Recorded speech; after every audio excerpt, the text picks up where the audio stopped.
안녕하세요. 귀한 안식일 하나님의 전에 오신 우리 모두 하나님의 가족들 환영합니다. 또 우리 일부 예배 때도 새로 오늘 오신 분이 계셨는데 오늘 우리 또 이쪽으로 이사를 오시려고 하는 우리 집사님 가정 오신 것을 환영합니다. 우리 여기 중간에 360분 가족이신데 제가 함자를 잃어버렸는데 너무 감사드리고 환영합니다. 봄이 되면 저는 하늘을 보고 가을에는 땅을 봤는데 우리 장로님 말씀을 듣고 보니까 그렇구나 생각이 되더라고요. 봄에 황사가 올까 해가지고 봄에는 하늘을 봤고 가을에는 제가 거들 곡식이 뭔가 하면서 욕심 많게 땅을 쳐다봤는데 그렇군요. 거꾸로 봐야 되는군요. 네. 오늘은 고린도후서 7장 9절로 11절에 있는 말씀을 가지고 구원에 이르게 하는 회개라는 주제로 말씀의 은혜를 누리도록 하겠습니다. 하나님의 귀한 말씀 고린도후서 7장 9절로 11절입니다. 한 번 더 읽겠습니다. 제가 고린도후서 7장 9절로 11절입니다. 내가 지금 기뻐함은 너희로 근심하게 한 까닭이 아니요 도리어 너희가 근심함으로 회개함에 이른 까닭이라. 너희가 하나님의 뜻대로 근심하게 된 것은 우리에게서 아무 해도 받지 않게 하려 함이라. 하나님의 뜻대로 하는 근심은 후회할 것이 없는 구원에 이르게 하는 회개를 이루는 것이요 세상 근심은 사망을 이루는 것이니라. 보라, 하나님의 뜻대로 하게 한 이 근심이 너희를 얼마나 간절하게 하며 얼마나 변명하게 하며 얼마나 분하게 하며 얼마나 두렵게 하며 얼마나 사모하게 하며 얼마나 열심히 있게 하며 얼마나 벌하게 하였는가. 너희가 저 일에 대하여 일절 너희 자신의 깨끗함을 나타내었느니라. 아멘. 우리가 하나님을 믿고 교회를 다녔으면 구원을 받아야 되겠죠? 네. 아멘을 크게 하셔야 되는데 아마 어쩌면 이게 또 내가 노력해서 구원을 받아야 되는 건가? 순간 그렇게 생각하시면서 아마 대답을 주저하셨으리라고 생각합니다. 그런데 구원받고 싶은 거는 다 똑같을 거예요. 그죠? 네, 열심히 신앙생활 했으니까 구원을 받아야죠. 근데 우리가 구원을 받기 위해서 신앙생활을 한 건 아니고 하나님의 사랑에 감동이 되어서 그 사랑에 적극적으로 반응을 하기 때문에 우리가 구원을 받게 되는 것을 알고 있습니다. 근데 결론적으로 교회 오래 다녔어도 최종적으로 우리가 구원을 못 받는다면 하늘나라에 못 간다면 소용이 있겠습니까? 없겠습니까? 소용이 없겠죠. 그래서 오늘 이 고린도후서 7장 9절로 10절의 말씀을 보면 구원에 도달하기 위해서 구원에 이르기 위해서 필수적으로 거쳐야 되는 그런 그 과정이 있어요. 뭡니까? 예, 구원에 이르게 하는 회개라 그랬어요. 회개가 구원에 이르게 한다고 했는데 그럼 구원받을 사람들이 반드시 거쳐야 하는 경험 혹은 조건이 바로 이 회개입니다. 근데 이 회개를 어떻게 하는 거라고 그랬습니까? 여기 말씀 보니까 회개를 어떻게 하는 거라 그랬어요? 네, 하나님의 뜻대로 하는 근심이 구원에 이르는 회개를 이룬다고 했습니다. 그러면 이 근심은 꼭 해야 되는 근심입니까? 네, 이 근심은 꼭 해야 되는 근심이에요. 하나님의 뜻대로 하는 근심은 우리가 꼭 해야 됩니다. 참된 회개의 재료예요. 10절에 보면은 하나님의 뜻대로 하는 근심과 또 다른 근심 뭐가 나옵니까? 네, 세상 근심, 두 종류의 근심이 나와요. 세상 근심하고 하나님의 뜻대로 하는 근심. 세상 근심이라는 것은 육신의 근심을 이야기합니다. 어떤 심리학자들이 조사한 대로 이 얘기는 많이 들어보셨을 텐데 40%는 사람들이 아직 일어나지도 않을 그런 일들에 대한 두려움과 걱정을 하는 거고요. 30%는 과거에 일어났던 일들에 대한 염려입니다. 12%는 질병에 대한 두려움과 근심이고 10%는 사랑하는 사람에 대한 염려예요.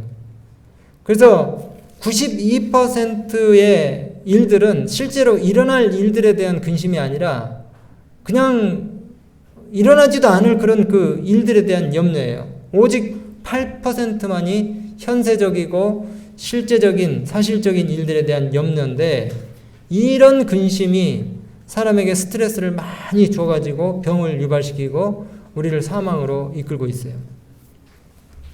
여러분 이런 그 큰 근심의 짐, 장래에 대한 불안의 짐 이런 것들이 여러분들의 어깨를 짓누를 때에 능력의 손을 벌리시고 기다리시는 하나님께 와서 그 짐들을 여러분들이 다 맡기시게 되길 바랍니다. 때로 무언가가 불안한 마음이 들거든 엎드리셔서 기도하고 주님의 능력에 모든 것들을 여러분들이 맡기는 연습을 하시게 되길 바라요. 그때 하나님께서 가장 좋은 길, 최선의 길, 그 다음에 해결의 길, 쉼의 길로 우리 모두를 인도하실 줄로 믿습니다. 더 중요한 것은 세상 근심은 하나님께 맡기고 그 대신에 하나님의 뜻대로 하는 근심, 이 근심은 여러분들이 꼭 하시게 되길 바라요. 하나님의 뜻대로 하는 근심. 그럼 우리가 이 말씀대로 하나님의 뜻대로 하는 근심이 뭘까요? 하나님의 뜻대로 하는 근심. 그것은 바로 죄에 대한 근심입니다. 죄에 대한 근심. 하나님의 뜻대로 하는 근심은 죄를 진정으로 슬퍼하고 죄를 뉘우치고 죄로부터 분리되고 죄로 이끄는 유혹에 그리스도의 은혜로 강력하게 저항하고자 하는 그런 마음들인 것이에요. 특별히 하나님의 뜻대로 하는 근심은 하나님과 우리 가장 가까이 우리 곁에 있는 많은 사람들에게 자기 자신의 잘못을 인정하고 고백하고 용서를 구하고 또 그 잘못들을 바로잡기 위해서 내 자신이 결심하고 동일한 실수와 잘못을 반복하지 않도록 하기 위해서 손을 내미는 그런 행위들을 이야기하는 것이에요.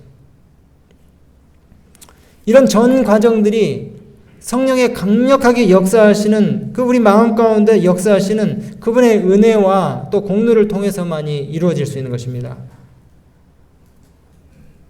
죄에 대한 진정한 슬픔은 하나님 앞에서 자신의 그 행실에 대한 책임이 자기 자신에게 있음을 인정하는 것이고 또 그런 그 관계를 받아들일 때만이 이런 것들이 가능한 것이에요.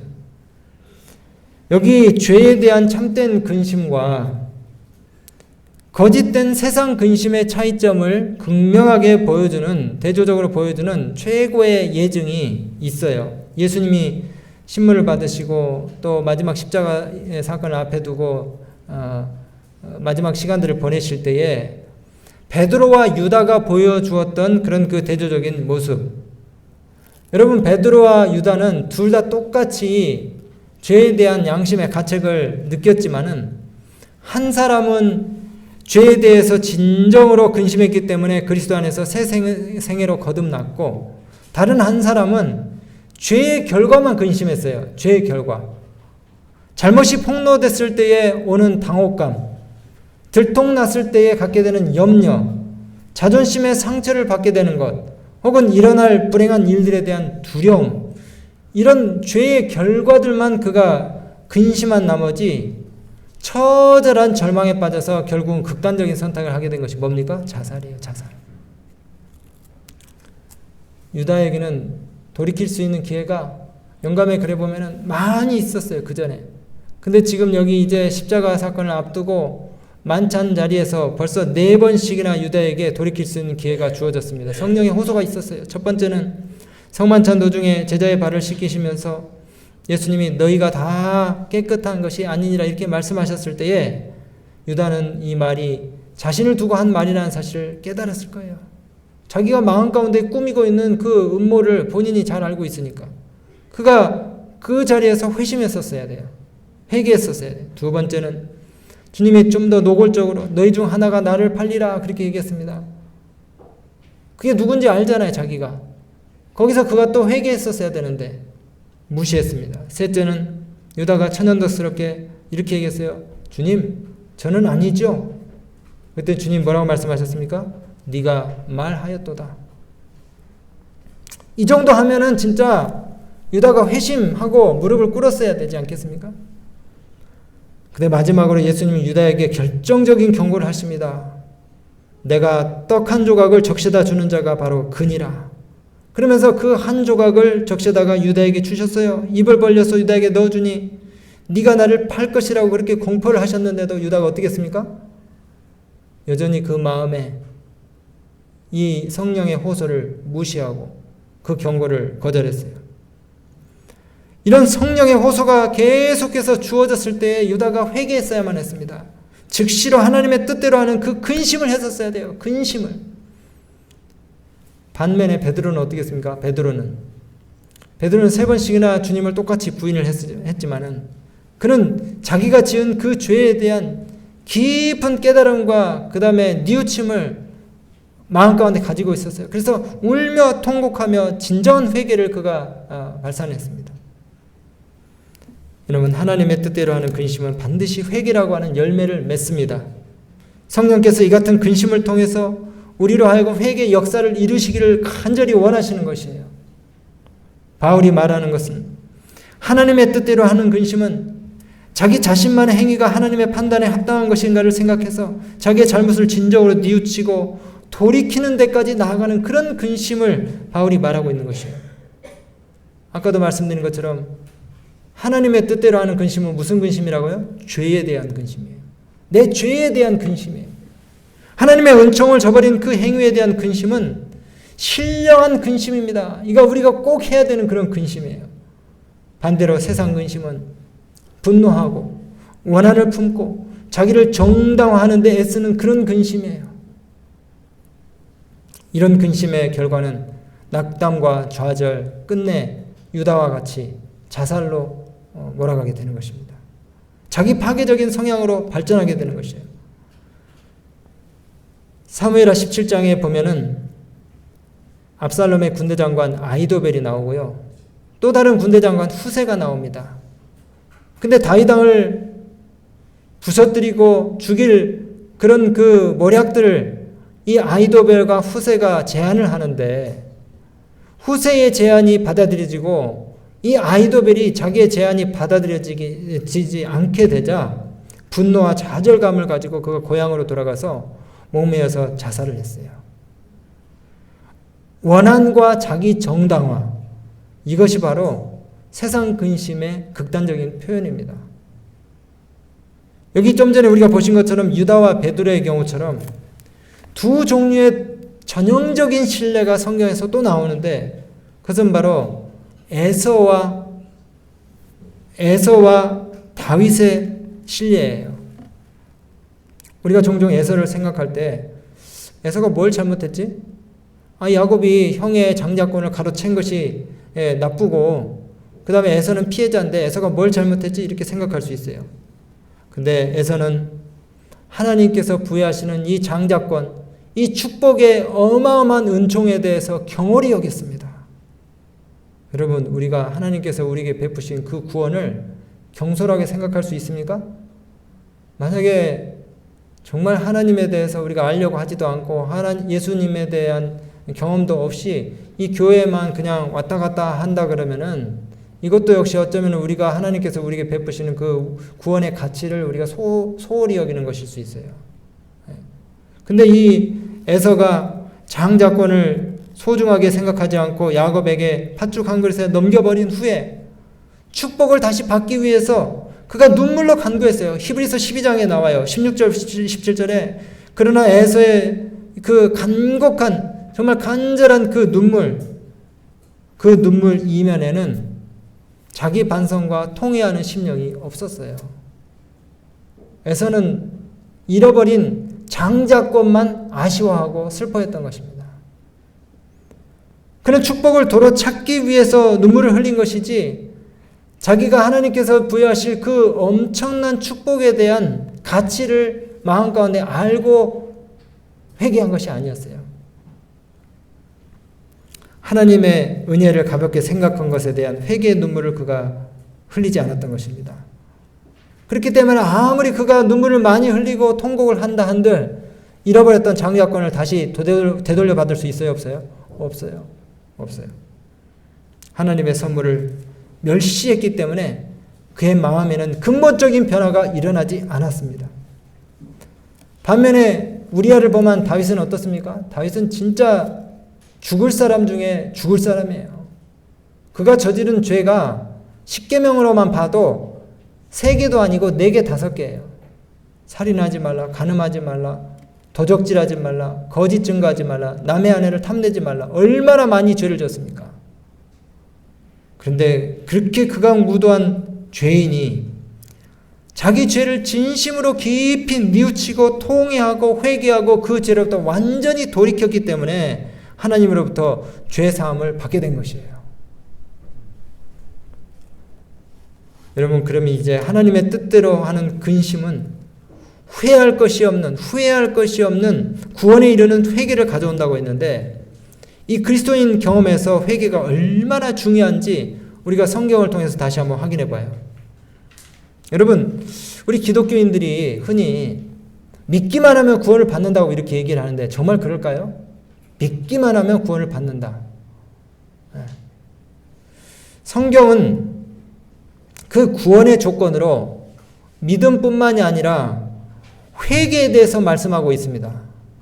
제가 몇 개의 성경절을 보여드릴게요. 항상 그 회개와 믿음이 같이 다니더라고요.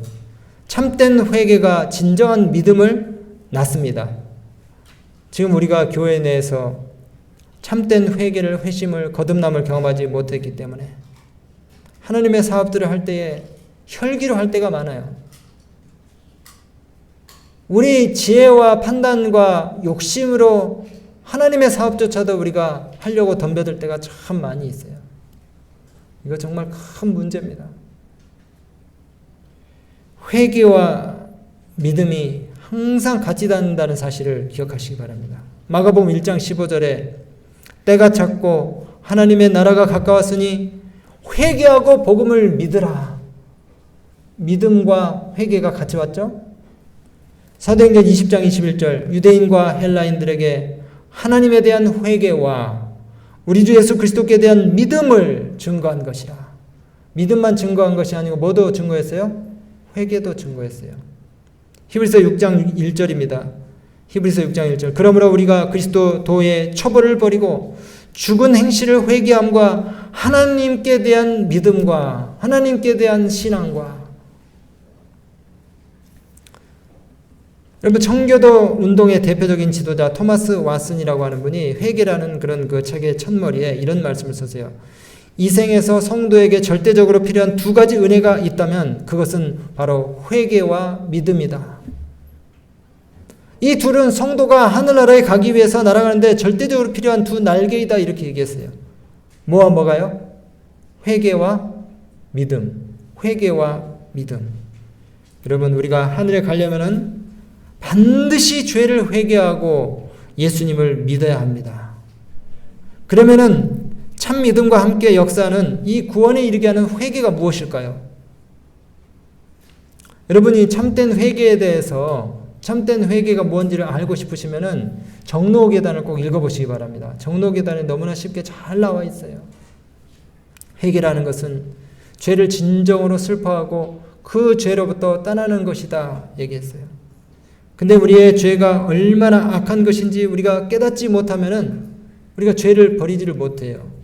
또한 진심으로 죄에서 떠나지 않으면 우리 생애에 진정한 변화가 이르러 올 수가 없습니다. 우리가 회개를 할 때에 정죄에 대한 두려움과 심판에 대한 공포 때문에 회개를 한다면 그거는 진정한 회개가 아니에요. 저희가 저희 집에서 저희 아이들을 혼낼 때도 아빠한테 두들겨 맞을까봐 또 혼날까봐 두려워서 임시방편으로 잘못했습니다 하는 거는 진정한 반성이 아니죠. 그죠? 네. 진정한 반성이 아니에요. 벌을 받는 것이 두려워서 임시방편으로 돌려막기 하듯이 그렇게 변명하듯이 하는 것은 가짜 회개입니다. 가짜 회개. 그러면 똑같은 죄를 또 금세 저지르게 되는 거예요. 조금 있다가. 여러분 회개가 얼마나 어려울지 좀 상상이 가십니까? 근데 참된 회개는 다시 말씀드리면 죄의 결과를 두려워해서가 아니라 그 죄 자체를 진정으로 슬퍼함으로 오는 것이에요. 다윗의 기도 가운데 그 마음이 진실로 표현이 되어 있습니다. 시편 51편 1절부터 14절에 다윗의 마음을 우리가 한번 좀 읽어보면서 진정한 회개의 의미를 생각해 보겠습니다. 하나님이여 주의 인자를 쫓아 나를 불쌍히 여기시며 주의 많은 자비를 쫓아 내 죄과를 도말하소서. 대저 나는 내 죄과를 아오니 내 죄가 항상 내 앞에 있나이다. 우슬초로 나를 정결케 하소서. 내가 정하리이다. 나를 씻기소서. 내가 눈보다 희리이다. 하나님이여 내 속에 정한 마음을 창조하시고 내 안에 정직한 영을 새롭게 하소서. 나를 주 앞에서 쫓아내지 마시며 주의 성신을 내게서 거두지 마소서. 주의 구원의 즐거움을 내게 회복시키시고 자원하는 심령을 주사 나를 붙드소서. 하나님이여 나의 구원의 하나님이여 피 흘린 죄에서 나를 건지소서. 내 혀가 주의 의를 높이 노래하리이다. 여러분, 그런데 이런 회개는 사실 우리 힘으로 할 수 있는 것이 아니에요. 우리가 성령의 감동하심을 받아서 진정한 회개를 이루는 것이지만은 우리가 해야 되는 것이 딱 한 가지가 있는데 그것은 무엇이냐면은 예수님을 바라보는 것입니다. 누구를 바라본다고요? 갈바리 십자가에 달리신 하나님의 어린 양 예수님을 바라보는 것이에요. 어떻게 우리가 예수님을 바라볼 수 있습니까? 우리의 생각 속에 예수님의 생애를 묵상하고, 특별히 와이프님께서 말씀하신 것처럼 예수님 생애의 마지막 장면들, 신문 받으시고 십자가 달리시고 그 마지막 밤에 체포당하시고 겟세마네 동산에서 기도하시던 그 마지막 장면들을 우리가 묵상하게 될 때에 우리의 마음 가운데 진정한 회개의 동기들이 일어나게 되는 것이에요. 그리스도께서 죄인들을 위하여 죽으심으로써 측량할 수 없는 사랑을 나타내셨으니 이 사랑을 주목할 때 이 사랑이 우리의 마음을 부드럽게 하고 마음에 감동을 주고 심령에 통해하는 생각을 일으킨다고 그렇게 말씀했어요. 누구를 바라볼 때요? 예수님을 바라볼 때. 예수님을 바라볼 때에 우리 자신의 죄를 우리가 발견하게 되고 죄를 진정으로 슬퍼하게 되고 그 죄를 고백하게 되고 죄를 부끄러워하게 되고 죄를 미워하게 되고 마침내 죄로부터 우리가 돌이킬 수 있는 것입니다. 오늘 우리가 살펴본 것처럼 참된 회개라는 것은 죄에 대한 깨달음과 감정의 변화뿐만이 아니라 죄에 대한 고백과 함께 그 죄에 대한 보상과 배상과 변상까지 포함하는 것이에요. 그 정도 하면은 정말 완전히 죄로부터 돌아서는 거 아닙니까? 완전히. 느낌적으로 어떤 그냥 마음 그냥 닿는 대로 대충 묻고 마는 것이 아니고 완전히 그 죄로부터 돌아서는 것이에요. 회개는 죄를 버리기로 결단하는 것입니다. 에스겔 18장 30절 31절에 나 주 여호와가 말하노라. 이스라엘 족속아 내가 너희 각 사람 행한 대로 국문할지라. 너희는 돌이켜 회개하고 모든 죄에서 떠날지어다. 그리한즉 죄악이 너희를 패망케 아니하리라. 너희는 범한 모든 죄악을 버리고 마음과 영을 새롭게 할지어다. 죽는 자의 죽는 것은 내가 기뻐하지 아니하고 너희는 돌이키고 살지니라. 죄에서부터 완전히 돌이키는 것입니다. 잠언 28장 13절에 자기 죄를 숨기는 자는 형통치 못하나 죄를 자복하고 버리는 자는 불쌍히 여김을 받으리라. 회개하고 하나님께로 돌아서 회개에 합당한 일을 행하라. 사도행전 26장 20절에 그렇게 말씀했어요. 여러분, 회개는요 어떤 한두 개의 죄에서 우리가 돌이키는 것이 아니고 모든 죄에서 다 돌이키기로 그렇게 결심하는 것입니다. 모든 죄에서. 하나님, 제가 어떤 죄에서 돌이켜야 합니까? 그렇게 물을 수 있어요. 그러면 주님께서 뭐라고 말씀하시겠어요? 요거는 하고 요거는 하지 마라 이렇게 하시겠습니까? 아니에요. 모든 죄에서 돌이키라고 이렇게 말씀하실 것입니다. 가장 작은 하나의 죄라도 또 나쁜 한 가지의 생각이라도 우리의 희망을 완전히 다 묵살시킬 수가 있어요. 다 버려야 됩니다. 다. 근데 제가 이런 말씀을 드리면은 어떤 분은 너무 숨이 막혀요. 어떻게 우리가 모든 죄를 다 버릴 수 있습니까? 이렇게 반문하실 수 있어요. 회개를 해야 되는 것은 분명한데 우리 연약함을 바라볼 때는 불가능한 생각밖에는 들지 않는 것이에요. 그래서 여러분 누구를 바라보는 것입니까? 예수님을 바라보는 거예요. 그냥 바라봤다가 말다가 아니라 하여튼 계속해서 예수님을 바라보려고 애를 쓰는 겁니다. 예수님 도와주세요. 예수님 도와주세요. 나의 약함을 아시고 모든 것을 덮어주시려는 예수님, 저를 좀 도와주세요. 그러면서 우리가 하나님 만나기를 예비하고 예수님을 계속 우리의 생각으로, 마음으로, 입으로 부르는 것입니다. 어저께 우리 우문영 집사님 말씀을 들으면서 또 많은 것들을 깨닫게 됐어요. 참 우리가 자기와의 싸움, 처절한 죄와의 싸움을 해야 되는데, 이 성경에 보니까 너희가 죄와 싸우되 피 흘리기까지는 대항치 아니했다 그랬어요. 얼마나 이 죄와 싸우는 이 씨름이 힘든 것인지 몰라요. 우리가 조금만 방심하면은 내 이기심과 욕심과 그 다음에 내 뜻대로 해보려고 하는 그런 마음들이 막 올라옵니다. 주체할 수 없이 올라와요. 그것들을 뭡니까?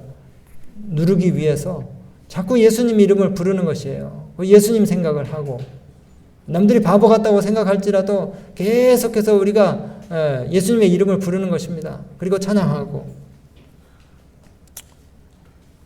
여러분, 회개는요, 긍정적인 경험인 것을 꼭 기억하시게 되길 바랍니다.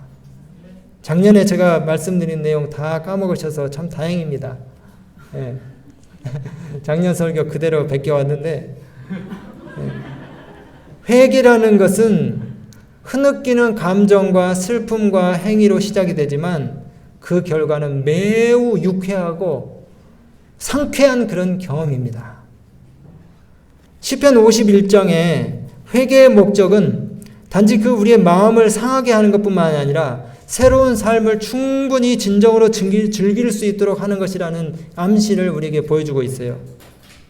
여기 시편 51편의 말씀을 다시 읽겠습니다. 하나님이여 내 속에 정한 마음을 창조하시고 내 안에 정직한 영을 새롭게 하소서. 주의 성신을 내게서 거두지 마소서. 그 다음에 무슨 내용이 나오냐면요, 주의 구원의 즐거움을 내게 회복시키시고, 주의 구원의 즐거움을 내게 회복시키시고. 참된 회개를 하면 우리가 어떻게 됩니까? 기뻐 뛰게 돼요. 너무 즐거워하게 돼요. 행복해하게 돼요. 자유롭게 돼요. 주의 구원의 즐거움을 내게 회복시키시고 자원하는 심령을 주사 나를 붙드소서. 돌아오는 한 주간도 우리 모든 사랑하는 믿음의 가족들 마음 가운데 회개의 경험들이 이루어지게 되기를 간절히 바랍니다. 진정한 회개를 통해서 주님께서 주시는 즐거움을 여러분들이 마음 가운데 담으시고 늘 자유함으로 행복하게 사실 수 있는 우리 모든 믿음의 가족들 다 되시게 되길 바라요. 그리고 그 기쁨을 통해서 하늘까지 우리가 하나님의 인도하심을 따라서, 어린 양의 인도하심을 따라서 다 인도되어질 수 있는 우리 모든 믿음의 가족들 되시기 바라면서 말씀 마치겠습니다.